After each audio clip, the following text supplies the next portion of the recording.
Good evening students, welcome back to legal next. मैं हूं advocate Laiba Khan. कैसे हैं आप सब? आई होप आप सब बहुत ही अच्छे होंगे।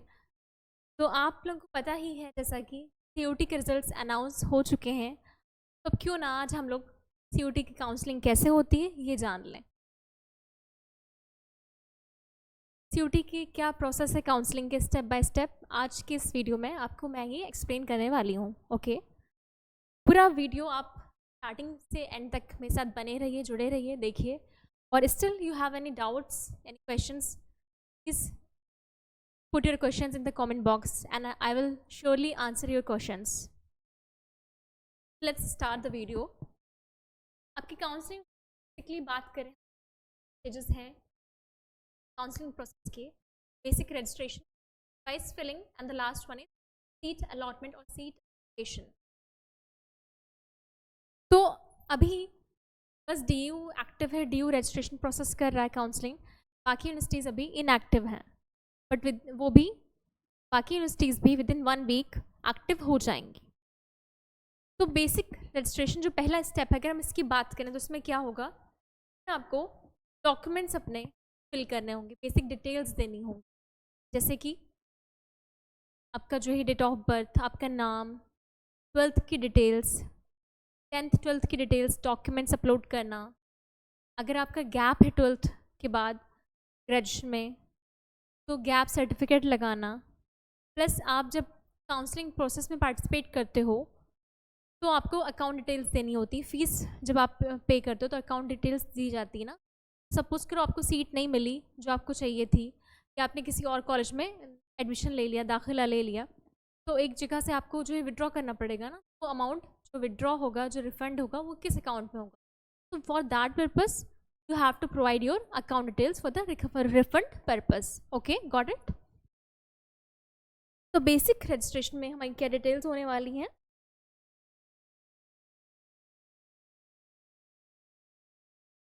इसमें रहेगा आपका date of birth,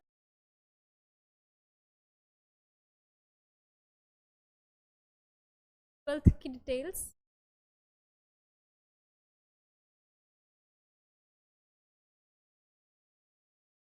document 12th और 10th,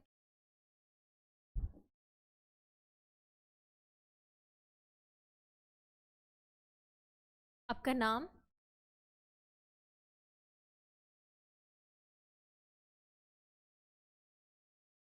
गैप सर्टिफिकेट अगर गैप है,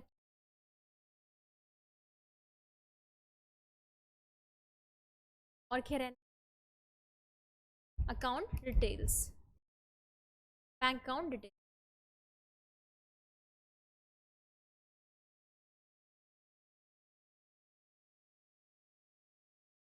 ठीक है, यहाँ तक आई होप आपको क्लियर होगा, समझ आ रहा होगा। बहुत इजीली, बहुत आराम से मैं आपको समझा रही हूँ। मैं बहुत फास्ट भी नहीं बोल रही हूँ और बहुत सिंपल लैंग्वेज में आपको बता रही हूँ। बेसिक रजिस्ट्रेशन में आपको ये सारी चीज़ें करनी है। अब हमारा पहला स्टेप तो हो गया complete. Now let's move to the next step which is preference filling. तो प्रेफरेंस फिलिंग में क्या है?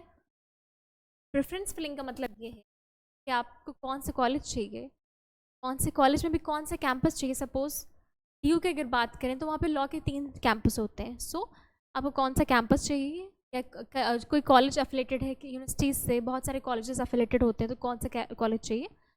इन that regard we are talking about this. Okay, preference में बात करें तो कौन सा कोर्स चाहिए, कौन सा कैंपस चाहिए, प्लस किस सब्जेक्ट में आपको एडमिशन लेना है, ये सारी डिटेल्स फिल करनी होती है।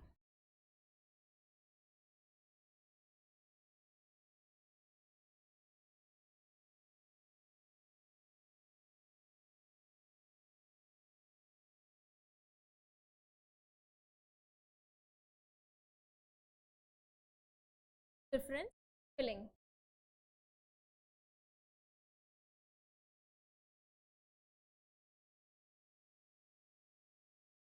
क्या चॉइस है आपकी?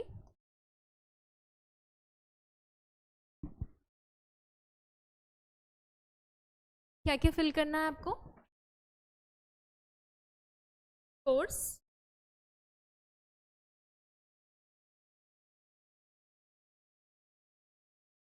subject,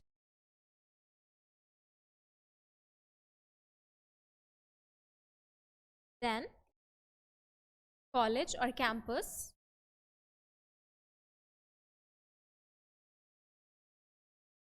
क्या आएगा आपका?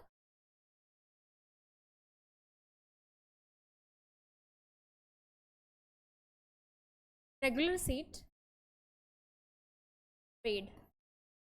पेड को दूसरे लैंग्वेज में बोले हम, एक और वर्ड इसके लिए इस्तेमाल किया जाता है विच इज सेल्फ फाइनेंस।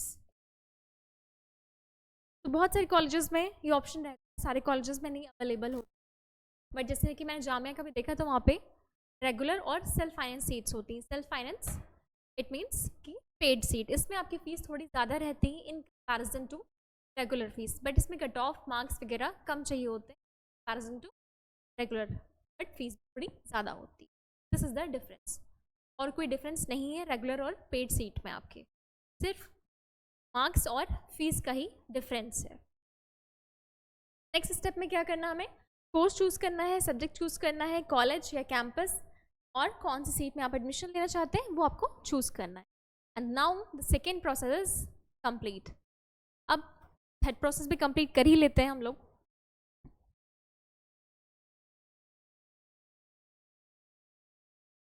अब थर्ड प्रोसेस क्या है हमारा, सीट अलॉटमेंट।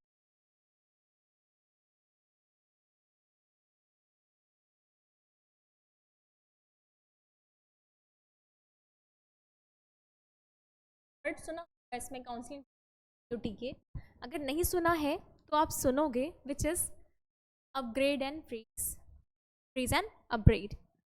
और ये टर्म बहुत से लोगों को कन्फ्यूजिंग लगता है, बहुत से लोग नहीं समझ पाते हैं, तो ये जो टर्म है इसे भी मैं अभी आपको एक्सप्लेन करूँगी कि अपग्रेड एंड फ्रीज का क्या मतलब होता है। ओके, सीट अलॉटमेंट की बात करें तो जो है आपका सपोज करो राउंड 1 का रिजल्ट,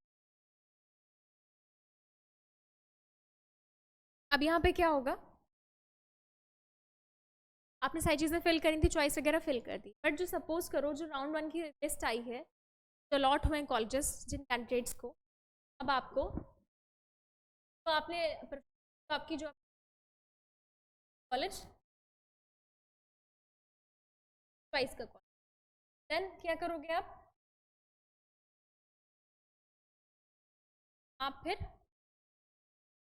डॉक्यूमेंट्स से एक्सेप्ट कर लोगे। एक्सेप्ट करोगे, क्यों कर रहे हो, क्योंकि आपको कॉलेज नहीं पसंद कर लोगे। जब एक्सेप्ट कर लोगे देन क्या करना होगा आपको, फीस पे करोगे। फीस पेमेंट के बाद क्या होगा, आपकी सीट फ्रीज हो जाए, यानी कि आपकी सीट वो रिजर्व्ड हो गई है।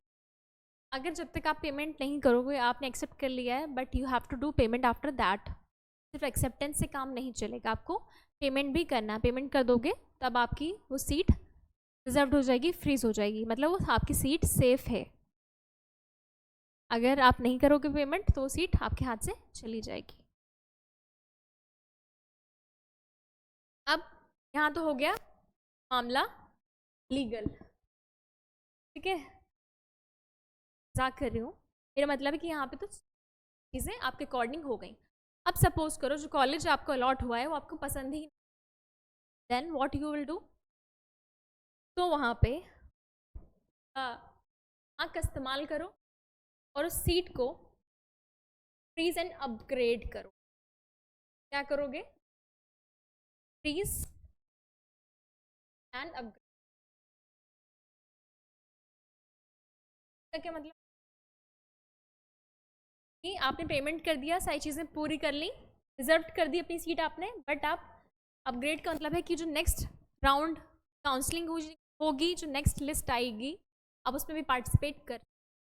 ज़्यादा फ़ायदा कहाँ पे है, ज़्यादा फ़ायदा यहाँ पे, अगर आपको अपनी चॉइस का कॉलेज मिल रहा है, जो कॉलेज आपको चाहिए था वो मिल गया तो बहुत बढ़िया। अगर नहीं मिला है, सपोज़ बहुत बार ऐसा होता है, तो ऐसा मत करना प्लीज़ कि हाँ कोई और कॉलेज मिल रहा है वो पसंद नहीं था तो नहीं, हमें सीट रिजर्व ही नहीं करनी, सीट हमें बुक ही नहीं करनी है। ऐसा बिल्कुल भी नहीं करना। आपको सीट क्या करनी है, एक्सेप्ट करनी है, डॉक्यूमेंट अपलोड करने हैं, डॉक्यूमेंट वेरीफाई होंगे, पेमेंट करना है, पेमेंट कर दोगे आपकी सीट वो सेफ हो जाएगी, आपके हाथ में हो जाएगी।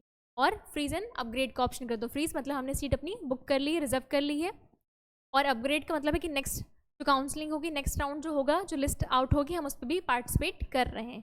तो ऐसे एक कॉलेज की सीट आपके पास हो भी जाएगी, और नेक्स्ट में भी जो नेक्स्ट लिस्ट आए, हो सकता है जो आपको कॉलेज चाहिए था वो आपको मिल जाए। तो काउंसलिंग प्रोसेस बहुत ही आसान, सिंपल सी लैंग्वेज में मैंने आपको समझाने की कोशिश की है।